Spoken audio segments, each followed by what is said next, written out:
Hi, Summerlees. I wanted to share something more with you from Revelation chapter 12. It's that passage we looked at on Sunday with the battle between the beast and the woman. It's not the most likely passage you would expect to find a really comforting thread because it's all about a battle and warfare. But as I've looked through this passage, I've noticed that 3 times in this passage, in verse 6, in verse 14, and in verse 16, it talks about how God looks after his people at every stage of history.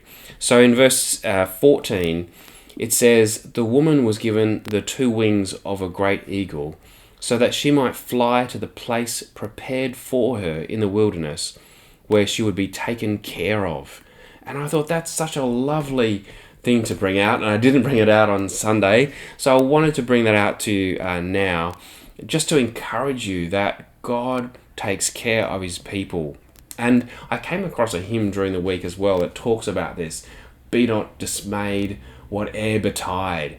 And the hymn talks about both loneliness and provision of God, and it's a lovely hymn which speaks of God's provision for us. So I wanted to leave that with you, but I also wanted to speak about how this passage also talks about how we triumph over the dragon. And we're given 2 means. One is by the blood of the Lamb. And it's speaking about Jesus' blood that he shed on the cross for us.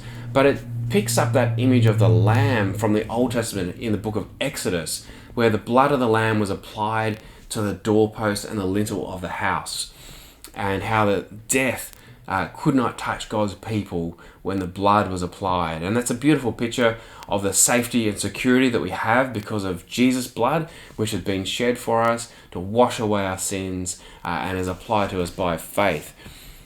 So that's one way that we overcome the dragon, and the other way is by the word of their testimony. And I always used to think this was talking about my story and my journey and how I became a Christian. But as I've been looking into it, I've come to think that it's actually talking more about Jesus' life, Jesus' death and his resurrection, and our testimony, our witness to Jesus. And as we hold on to that, that's how we overcome the dragon. So I wanted to just encourage you with those thoughts midweek, and encourage you to endure and to press on in faith, trusting the Lord that he will take care of you.